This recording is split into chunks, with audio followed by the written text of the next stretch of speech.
بسم اللہ الرحمن الرحیم۔ حضرت ابو بکر صدیق رضی اللہ تعالیٰ عنہ کی پوری زندگی کے واقعات اس کثرت سے اس چیز کی مثال ہے کہ ان کا احاطہ بھی دشوار ہے۔ ایک موقع پر حضور اقدس صلی اللہ علیہ وسلم نے چندے کی تحریک فرمائی اور ابو بکر صدیق رضی اللہ تعالی عنہ کا اس وقت جو کچھ گھر میں رکھا تھا سب کچھ جمع کر کے حضور صلی اللہ علیہ وسلم کی خدمت میں پیش کر دینا مشہور واقعہ ہے۔ اور جب حضور صلی اللہ علیہ وسلم نے دریافت فرمایا کہ ابو بکر گھر میں کیا چھوڑا، تو آپ نے فرمایا اللہ اور اس کا رسول صلی اللہ علیہ وسلم یعنی ان کی خوشنودی کا ذریعہ گھر میں موجود ہے۔ یوں دیکھا جائے تو معلوم ہو کہ ایثار، ہمدردی اور اللہ کی راہ میں خرچ کرنا انہی حضرات کا حصہ تھا کہ اس کا کچھ بھی صائبہ یعنی کچھ بھی حصہ ہم لوگوں کو مل جائے تو نہ معلوم ہم اس کو کیا سمجھے، لیکن ان حضرات کے یہاں یہ روز مرہ کے معمولی واقعات تھے۔ بالخصوص حضرت ابو بکر صدیق رضی اللہ تعالیٰ عنہ کے متعلق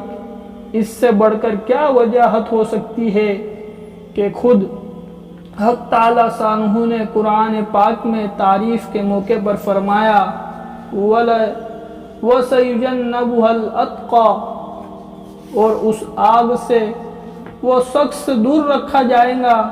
جو بڑا پرہیزگار ہے، جو اپنا مال اس جگہ سے، اس گرد سے اللہ کے راستے میں دیتا ہے کہ پاک ہو جائے اور بجوز اپنے عالیشان پروردگار کی رضا جوئی کہ کوئی اور اس کی غرض نہیں ہے، اور کسی کا اس سے جن میں کوئی احسان نہ تھا کہ اس کا بدلہ اتارنا مقصود ہو۔ اس میں نہایت ہی مبالغہ اخلاص کا ہے، کیونکہ کسی کے احسان کا بدلہ اتارنا بھی مطلوب اور مندوب ہے، اگر فضیلت میں احسان ابتدائی کے برابر نہیں۔ ابن جوزی رحمۃ اللہ علیہ کہتے ہیں کہ اس بات پر اتفاق ہے کہ یہ آیت شریفہ حضرت ابو بکر صدیق کی شان میں نازل ہوئی۔ حضرت ابو ہریرہ رضی اللہ تعالیٰ عنہ حضور اقدس صلی اللہ علیہ وسلم کا ارشاد نقل کرتے ہیں کہ مجھے کسی کے مال نے اتنا نفع نہیں دیا جتنا ابو بکر صدیق رضی اللہ تعالیٰ عنہ کے مال نے دیا۔ حضور صلی اللہ علیہ وسلم کا یہ ارشاد سن کر حضرت ابو بکر صدیق رضی اللہ تعالیٰ عنہ رونے لگے اور عرض کیا یا رسول اللہ صلی اللہ علیہ وسلم، کیا میں اور میرا مال آپ کے سوا کسی اور کا ہے؟ حضور صلی اللہ علیہ وسلم کا یہ ارشاد بہت سے صحابہ کرام رضی اللہ تعالیٰ عنہ سے بہت سی روایت میں نقل کیا گیا۔ سعید بن مسیب رضی اللہ تعالیٰ عنہ کی روایت میں اس کے بعد یہ بھی ہے کہ حضور صلی اللہ علیہ وسلم نے حضرت ابو بکر صدیق رضی اللہ تعالیٰ عنہ کے مال میں اسی طرح تصرف فرماتے تھے جس طرح اپنے مال میں فرماتے تھے۔ حضرت اویس رضی اللہ تعالیٰ عنہ کہتے ہیں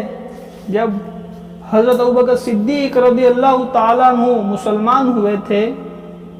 تو ان کے پاس 40,000 درہم تھے، جو سب کچھ حضور صلی اللہ علیہ وسلم کے اوپر خرچ کر دیے، یعنی حضور صلی اللہ علیہ وسلم کی خوشنودی میں۔ ایک اور حدیث میں ہے اسلام لانے کے وقت 40,000 درہم تھے اور ہجرت کے وقت 5,000 درہم رہ گئے تھے۔ یہ ساری رقم غلاموں کے آزاد کرنے میں جن کو اسلام لانے کے جرم میں عذاب دیا جاتا تھا اور اسلام کے دوسرے کاموں میں خرچ کیے گئے۔ حضرت عبداللہ بن زبیر رضی اللہ تعالیٰ عنہ کہتے ہیں حضرت ابو بکر صدیق رضی اللہ تعالیٰ عنہ ضعیف غلاموں کو خرید کر آزاد کیا کرتے تھے۔ ان کے والد ابو قحاف نے فرمایا کہ اگر تمہیں غلام ہی آزاد کرنے ہیں تو کبھی کبھی غلاموں کو خرید کر آزاد کیا کرو کہ وہ تمہاری مدد بھی کر سکے وقت پر کام بھی آ سکے۔ حضرت ابوبکر صدیق رضی اللہ عنہ فرمایا کہ میں اپنے لیے آزاد نہیں کرتا، میں تو محض اللہ تعالیٰ کی خوشنودی کے لیے آزاد کرتا ہوں، اور حق تعالیٰ شانو کے یہاں ضعیف کمزوروں کی مدد جتنا اجر ہے وہ قوی کی مدد سے بہت زیادہ ہے۔ ایک اور حدیث میں حضور صلی اللہ علیہ وسلم کا ارشاد ہے کہ کوئی شخص ایسا نہیں ہے جس کا مجھ پر احسان ہو اور میں نے اس کا احسان بدلہ نہ دیا، اس کے احسان کا بدلہ نہ دیا ہو، مگر ابوبکر صدیق رضی اللہ تعالیٰ عنہ کا احسان میرے ذمے ہے جس کا بدلہ میں نہیں دے سکا۔ حق تعالیٰ شانہ ہی قیامت کے دن ان کے احسان کا بدلہ عطا فرمائیں گے۔ مجھے کسی کے مال نے اتنا نفع نہیں دیا جتنا ابوبکر صدیق رضی اللہ تعالیٰ عنہ کے مال نے نفع دیا۔ سبحان اللہ و بحمدہ، سبحانک اللہم و بحمدک۔